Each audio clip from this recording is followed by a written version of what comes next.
White Knight Chronicles is the latest high-profile role-playing game to land exclusively on the PlayStation 3, and we here at PS Insider are bringing you an in-depth video review.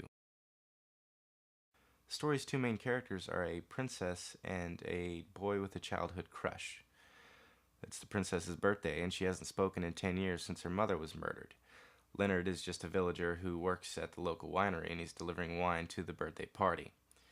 Party's interrupted by General Dragus. He's actually the man that was responsible for murdering her mother, and he also decides to murder her father as well. To make a long story short, Leonard gets the White Knight, the princess gets kidnapped, and Leonard vows to use the knight to rescue her. The group that you'll be traveling with is an interesting bunch of people. The character you created befriended Leonard at the winery in the beginning of the game. A female friend from the village also decides to tag along. You also have an old man with a secret past, and the reckless son of an emperor. There are others that will also join your group when you reach different locations. Some are there to help you fight, some are there to help you find your way, and others have their own ulterior motives altogether.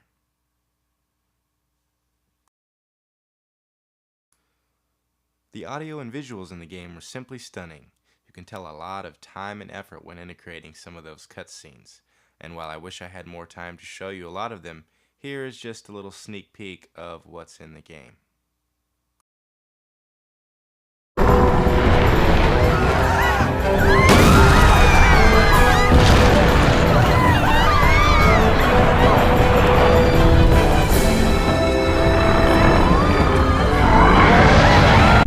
That is the free city of greed.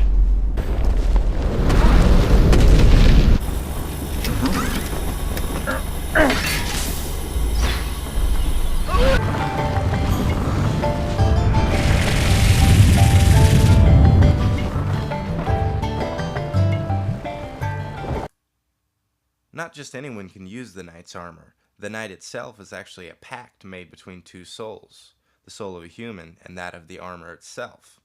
And by making that pact, only that human can carry the knight's arc around. No one else can even touch it. When you first get to fight as the knight, everything seems fun and exciting, but the more bosses you face, the more repetitious the combat system feels. I found myself going from using a variety of attacks to using one strong single attack over and over again on the boss until either my MP ran out or the boss was dead. The Black Knight is one of the main antagonists in the storyline. He's actually one foe that you'll face many times throughout the game.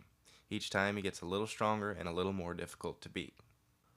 While the Knight's combat system seems a bit basic and minimalistic, the regular combat system makes up for that by having a far more advanced and in-depth system. Each group member has a total of 21 individual action slots that you're going to have to fill with a variety of moves and devastating combinations. These moves and combinations are learned from the skills tree. Within the skills tree, you can learn divine magic to heal, elemental magic to fight with the elements, and there's also a wide variety of weapons trees that you can study. Now, only certain users can study certain weapons, but there are still a good variety of weapons for each user to train on. Irregardless of how many members are in your party, you can only have 3 combatants at any given time and can only control one character at a time in battle. You can, however, switch between characters in battle and switch between your combatant list in between battles. Of course, you shouldn't let that stop you from creating your very own custom list of combat moves, combinations, and tactics for each individual character, as they all have something special to offer. Character creation, which happens at the very beginning of the game, offers a wide variety of attributes that you can change and edit to make your avatar look just the way you want it.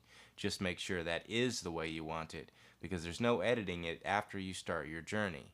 You can log into the PSN store and download a $5 token to change it one time, but it's only a one-time edit, so get used to the character because he's in it for the long haul.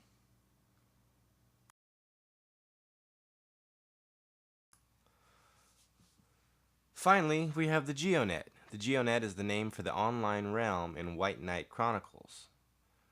For a small amount of gold, you can buy yourself a deed and actually create your own village. With materials that you've gathered out on quests, you can build buildings and other structures to help you further develop your property. Once you've finished creating your property, you simply upload it to the GeoNet, and now you and your friends have a place where you can gather up and go on online quests together.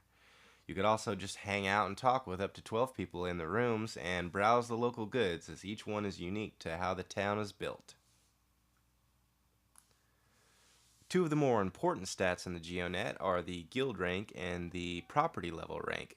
Your property level rank goes up each time you develop your property, and sometimes a higher guild rank is required to further the development. The guild rank is the rank you receive for completing quests, and you can't go on to complete harder quests with better loot without ranking up first. In my personal opinion, the online is the strongest value to this game. While the storyline is very good, the boss battles are just okay, but the online play is so expansive and immersive that it will give you literally hundreds if not thousands of hours of replayability. I'd like to finish by saying thank you for watching this video review from PlayStation Insider.